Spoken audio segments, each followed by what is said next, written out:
Let's dive in. Today, we're tackling English grammar. Oh, the fun stuff. But don't worry, we're using a guide. Raymond Murphy's English Grammar in Use. Really great book. It is, yeah. Very clear, lots of examples. Exactly. So even if you haven't read it, we'll pull out the coolest parts, ready to uncover some secrets about how English really works. Always. I think what's cool about this book is it takes these grammar rules that could be, so dry, Oh yeah, but it makes them understandable and with real examples, so you see how it actually works when people talk. makes it stick. Okay. Right. Okay, let's start super basic. Present tense, we use it all the time, but there's more to it than you'd think, huh? Oh, definitely. Like when we talk about things we do regularly, that's present simple.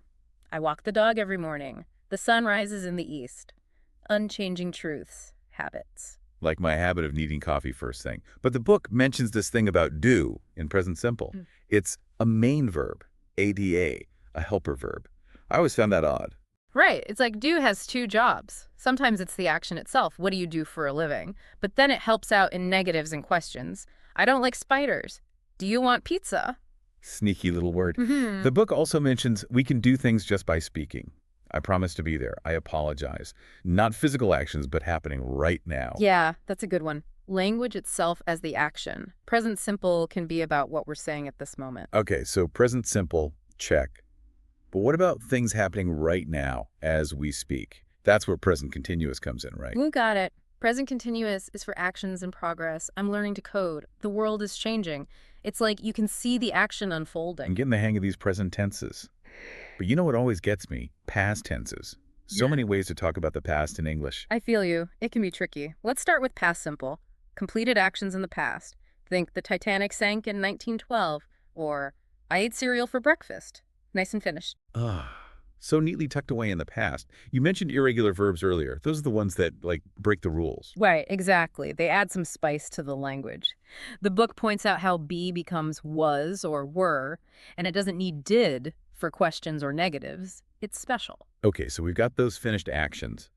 But what about when we want to talk about something that was happening continuously in the past? Like setting the scene. Ah, you're talking about past continuous, like the rain was falling, the wind was howling. It's for those actions in progress at a specific moment in the past. I see. So past continuous sets the stage, and then past simple is for the actions that happened on that stage. Yeah. I was reading a book when the phone rang. Perfect example. Two tenses working together to tell the story. All right, past tense, kind of sort of getting it. Now for something even native speakers mess up. Present perfect. It's like a time warp, honestly. It kind of is. It's about past actions, but they still have a connection to NOW. It's like a bridge between then and now. So it's not just what happened, but how it affects us, NW. I like that. Exactly. Think I've lost my keys. The losing happened in the past, but you're still keyless in the present. It's the result that matters. And what about those words that always hang around present perfect? Just. Already, yeah, the present perfect crew. They're time markers. Adding details. Just means very recently. I've just finished dinner. Already means sooner than expected. Have you finished already? And yet, that pops up in negatives and questions, adds this feeling of anticipation. Is it here yet? Okay, I think present perfect is making a bit more sense now. But then there's present perfect continuous. What's even the difference? It's all about emphasis. Present perfect simple is like a snapshot. Action's done, here's the result. But continuous is a video. It emphasizes the duration, maybe it's still going on. So I've been painting the house. It sounds like I'm still covered in paint versus I've painted 3 rooms means I'm done. Exactly. It highlights the ongoing process, not just the finished product. Wow, okay. So many nuances. And the book even says some verbs are like, nope, not doing continuous. Like, nope, like believe. They're stubborn. They describe states of being, not actions. You wouldn't say, I'm believing you. Sounds weird, right? Yeah, doesn't quite work. Okay, we've tackled present and past, both simple and continuous. Now for another duo that confuses people, for and since. Help me out here. Absolutely. They both express durations, but from different angles. For is how long something's been happening. I've lived here for 10 years. Since pinpoints the starting point. I've been a vegetarian since 2018. And the book mentioned you can sometimes leave out for in positive sentences, but not negative ones. Is that right? Yep. You can say I've known her 5 years or I've known her for 5 years. Both good. But negative, you need for. I haven't seen them for ages. So many rules. And for doesn't like those all Mm. phrases either. Not, I've been working for all day, just, I've been working all day. Exactly. It's picky like that. Ooh, okay. My brain needs a break after all that time talk. Let's move on to something that feels like time travel. The past perfect. Always makes my head spin a little. It can be tricky. Think of it as clarifying the order of events when we're already talking about the past, like a flashback within a flashback. A flashback within a flashback. Okay, I kind of like that. So if we're already in the past and need to mention something that happened even earlier, that's past perfect time. You got it. Imagine. When I got to the station, the train had already left.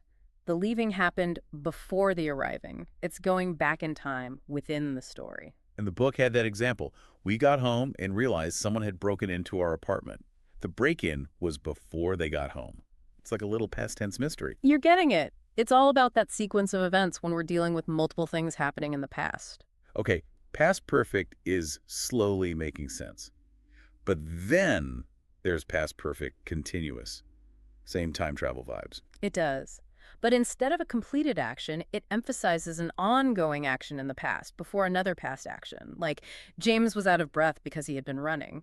The running was continuous before the out-of-breath moment. So it's like a single past event versus a whole chain of events leading up to something. Exactly, adding that extra detail about what was going on in the past. Okay, I might need to draw a timeline for all this past perfect stuff. But we have time for one more point before we wrap up this part. Let's talk about have. It's famous for those perfect tenses, but it does other things too, right? Oh yeah, have is a multitasker. Sometimes it's about possession. I have a dog. She has amazing hair. But it can also describe actions. Let's have dinner. I have a cold. And the book mentions some idioms with have, like have a good time or have a problem with something. Exactly. Shows how versatile it is in everyday language. Okay, have. The multi-talented verb, check. We've covered present, past perfect tenses, even those tricky for and since words. My grammar brain is getting a workout. Me too. But we're just getting started. There's a whole world of grammar waiting to be explored, from used to the mysteries of the future tense. Can't wait to unpack those. But for now, I think we need a little break to let all this grammar goodness sink in. We'll be back soon for more deep diving. All right, back for more grammar adventures. Before the break, we were wrestling with present and past tenses, but now I'm curious about things we use D to do. Isn't that where used to comes in? Absolutely. Used to is all about those habits or states in the past that aren't true anymore, like a little glimpse into our past selves. Right. Like, I used to hate broccoli, but now I love it. Shows how I've changed, right? The book mentions Karen, who used to travel a lot, but she doesn't go away much these days. Really emphasizes that shift from then to now. It does. It's not just something you did. It's something you did regularly, and now you don't. That's where it's different from just simple past tense. I travel a lot. Doesn't have that same feeling of a bygone era. So used to is a special time capsule for those past habits. You know what I always find weird? The negative form didn't used to. It's like a double negative, but it's not. Yeah, it can sound strange at first, but it's grammatically correct. I didn't used to like spicy food, but now I can't get enough. It highlights the contrast. Okay, used to for those past habits. Got it. Now let's time travel to the future. How do we talk about things that are going to happen? That's where going to comes in. You got it. Going to is our way of expressing plans and predictions based on what we know right now. So like, I'm going to make pasta for dinner tonight is a plan. But look at those clouds. It's going to rain is a prediction based on like the evidence. Exactly. It's for future events that have a high probability. Either we've decided to make them happen or we can see the signs. The book even says that going to often sounds more natural than will when you're talking about arrangements. Oh, interesting. So instead of I will meet my friend for lunch tomorrow, it's better to say I'm going to meet my friends for lunch tomorrow. You're right. They're both grammatically correct. But going to is more casual, more natural for something that's already arranged, like it's a done deal. Okay, I can hear that. But speaking of will, that's where I always get confused. When do we use will for the future, and when do we use going to? They seem so interchangeable. It's a tricky one. Even native speakers mix them up sometimes. The key is will is often for spontaneous decisions, promises, and predictions not based on present evidence. So if someone asks what I want to drink and I haven't decided yet, I might say, oh, I'll have a lemonade.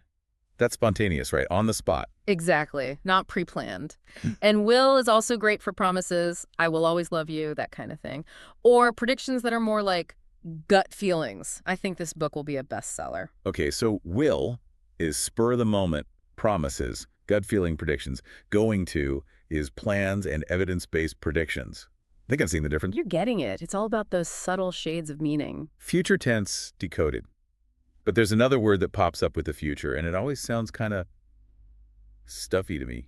Shall. Is that even used anymore? Shall does have that old-fashioned vibe, yeah.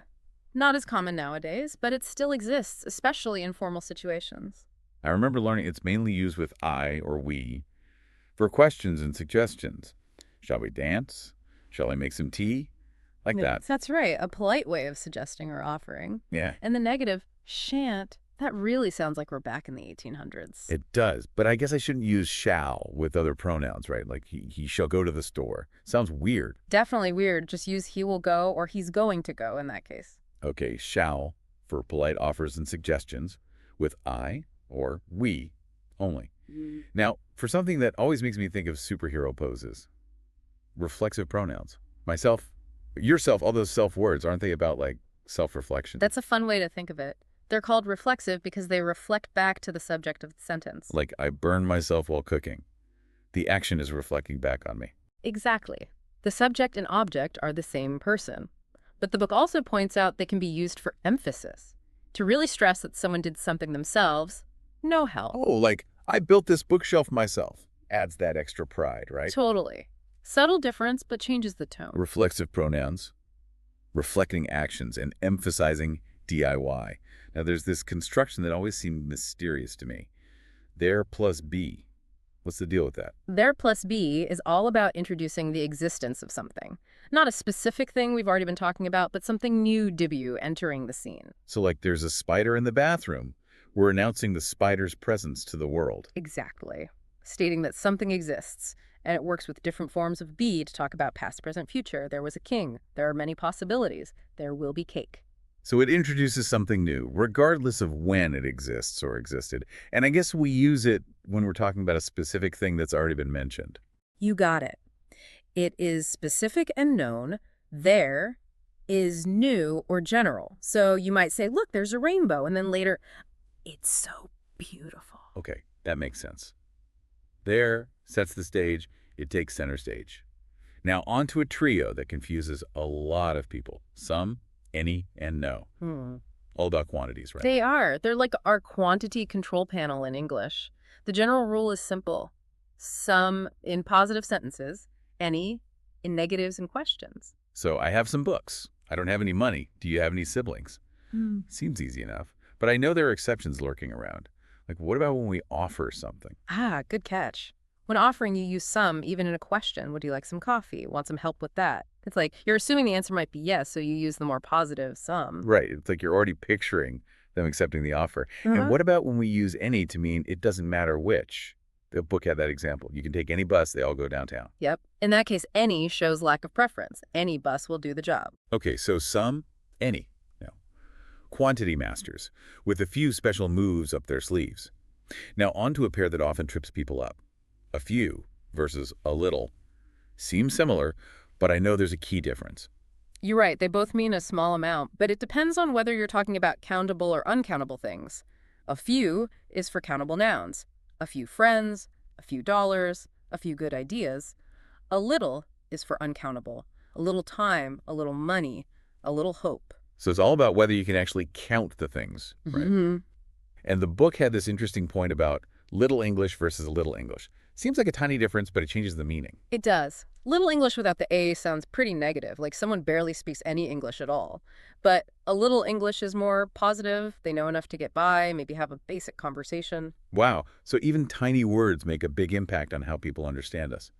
Now, ready for another trio? Yeah. All, every, and each. They're all about groups, but Yeah. each one has its own vibe, right? They do. All refers to the whole group together. Big ol' family. Every emphasizes each individual member, like you're shining a light on each one, and each is considering them separately, one by one. The book had some good examples, like every seat was taken. That's highlighting each individual seat. Then, every time I see you, I smile. That emphasizes the repetition, each instance of seeing you. And each room was different. Focuses on the uniqueness of each room. Perfect examples. It's all about those subtle shades of meaning that make language more precise. Okay, tricky distinctions, but I'm starting to see the light. Now, are we ready to enter the slightly more complex world of relative clauses? They're like little detectives giving us extra clues about the nouns in our sentences, right? Love that analogy. Relative clauses are those parts of a sentence that provide extra info about a noun, and they're introduced by words like who, which, that, whose, whom, where. Like the woman who lives upstairs, the book that I just finished, the city where I was born. Those extra bits of information help us paint a clearer picture, right? Absolutely. They add depth and complexity to sentences, let us pack in more info, create more nuanced meanings. Okay, so who for people, which, or that for things, whose to show possession, whom as the object form of who, and where for places. But then it gets even trickier with defining versus non-defining relative clauses. Those always make me nervous. I hear you. It's a tricky distinction, but it's all about whether the info in the relative clause is essential to the meaning of the sentence or just extra info. Defining clauses are like essential puzzle pieces. You need them to understand the full picture. Non-defining are more like decorations. They add some flair, but you can still get the main idea without them. Okay, so let's look at some examples from the book. It contrasts the woman who lives next door as a doctor with my sister who lives in Paris as a musician. In the first one, who lives next door is essential because it tells us which woman. But in the second, who lives in Paris is just extra info. We already know who the sister is. Exactly. And comma usage is key here. Non-defining clauses are always set off by commas, like little flags signaling that this info is optional. Okay, commas. Essential puzzle pieces versus decorations. Got it. Now, can we talk about something super relevant for language learners? Those tricky ling-and-lead adjectives. I always mix those up. I understand. They both describe feelings, but from different perspectives. The ing adjective describes the thing causing the feeling, while the ed adjective describes the person feeling it. Okay, I need examples. The book uses a boring movie versus I was bored. So the movie itself is boring. That's causing the boredom. But I'm the one who feels bored. Perfect. Let's try more. Confusing instructions make someone feel confused. An exciting game makes the spectators feel excited. A relaxing vacation makes the person feel relaxed. Ah, I see it now. It's all about the source of the feeling versus the experiencer. You got it.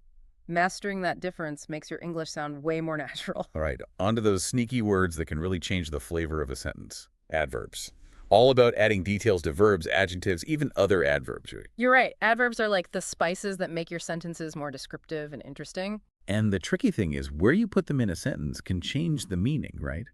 The book mentioned she speaks English well, the adverbs after the verb. But then it said adverbs often come before past participles, like seriously injured. So many possibilities. There are, but don't worry, there are some general guidelines. Adverbs of manner, like slowly, quickly, happily, usually come after the verb they modify. He runs fast. She speaks softly. Okay, adverbs of manner after the verb. What about other types? Adverbs of frequency, like always, often, never, usually go before the main verb, but after to be. So I often go for walks. But she is always on time. Ah, so they have their own special spots depending on what type they are. Exactly. And then you have adverbs of degree, like very, extremely, quite, which usually go before the adjective or adverb they modify. He's very tall. She drives incredibly slowly. Adverbs of degree before the adjective or adverb. Got it. It's like a little grammar puzzle. It is. But understanding the pieces makes you a much better communicator. Absolutely. Now, can we talk about two words that are all about making things bigger and better? So and such. They're like the grammar equivalent of an exclamation point. I like that. So and such are all about emphasis, making things sound more intense. The basic rule is we use so before adjectives and adverbs. So beautiful, so quickly, so tired. And such before nouns or noun phrases. Such a lovely day. Such a talented musician. Exactly. Simple rule, but it can change how your message comes across. And the book I mentioned sewed up that and such that constructions, which are like taking the emphasis to the next level. Oh, right. Like it was so cold that the lake froze over, or Yeah. it was such a delicious cake that I ate 3 slices. Exactly. They add drama, make descriptions more vivid. Okay, so and such. Yeah. Emphasis experts. Now let's talk about a pair that often causes confusion, especially for language learners. To and enough. These are about whether something is sufficient or excessive, right? You got it. Too means more than necessary or desirable. Too hot, too expensive, too much homework. Enough means the right amount. Old enough, tall enough, smart enough. And the book said quite can modify both too and enough, making them a bit softer. So quite too small means a bit too small, and quite enough means just the right amount. You're right. It's amazing how one little word can subtly change the meaning. It is. Okay, I think we're ready for a grammar challenge. Let's dive into comparatives and superlatives. It's all about comparing things, right? Seeing which one is bigger, better, faster, stronger. Exactly. It's the grammar of competition. So for comparatives, we add or use more, like faster or more intelligent. And for superlatives, it's est or most, like fastest or most You intelligent. got it. Pretty straightforward system for most adjectives, but of course we have those irregular rebels like good, better, best, and bad, worse, worst. Those irregulars always keep us on our toes. But the basic idea is comparatives compare two things. Superlatives pick the absolute best or worst. And the book reminds us, use than with comparatives, the with superlatives. She's taller than her brother. He's the tallest player on the team. Exactly. Those little words matter. Okay, comparatives and superlatives, check. But there's more to comparisons than just those basic forms, right? Yeah. What about when we want to add more detail or make them more interesting? That's where comparative structures come in. Absolutely. Comparative structures make our comparisons more specific and expressive. Think of words like much, a lot, far, a bit, a little, slightly. They can strengthen or weaken the comparison, adding shades of meaning. So instead of just faster, we could say much faster or slightly faster, depending on how big the difference is. Exactly. And the book mentioned using any or no plus a comparative, like no bigger than or any better. It emphasizes the degree of similarity or difference. Those are great ways to add nuance. And I remember the book talking about repeating comparatives to show continuous change, like better and better or more expensive. You've got a great memory. Those structures are perfect for describing trends that are ongoing, things that keep changing. Wow, we've covered so much ground. Present and past tenses, perfect tenses, future forms, all those tricky word pairs. And now even the complexities of comparisons. My brain is officially full. Mine too. But we're not done yet. We still have those fascinating looking and ed adjectives to discuss, and the subtle art of adverb placement. Can't wait to dive into those. But for now, I think we need a moment to let all this grammar goodness sink in. We'll be back soon for the final stretch of our deep dive. All right, we're back. Final round of our grammar deep dive. Phew, I feel like I've been doing grammar bicep curls all day. Uh-huh. Right, it's a mental workout. It is, but a good one. Mhm. Before the break, we were on those inging and ed adjectives, the feeling words. I think I'm finally getting it, thanks to those examples from the book. That's awesome.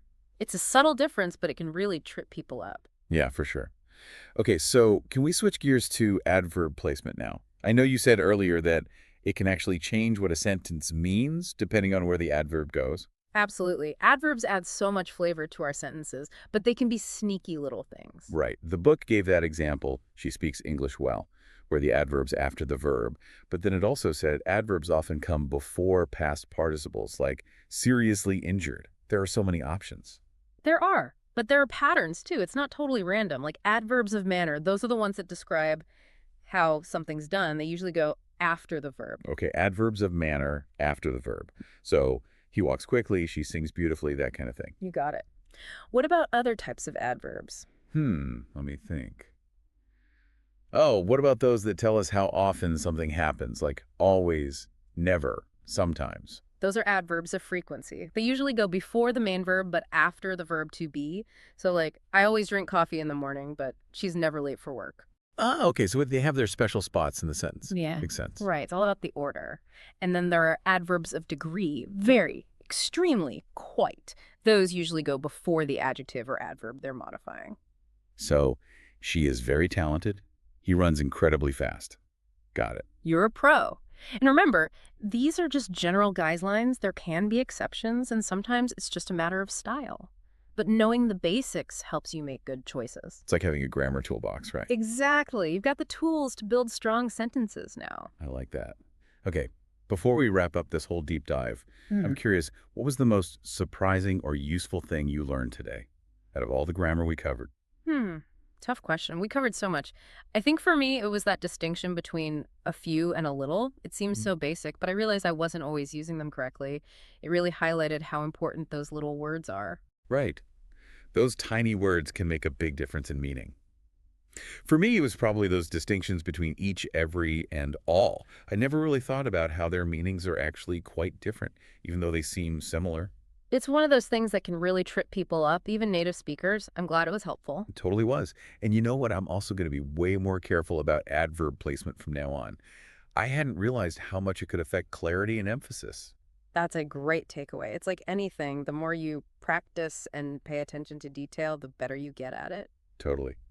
Well, we've explored present and past tenses, perfect tenses, future forms, all those confusing word pairs, even relative clauses and adverb placement.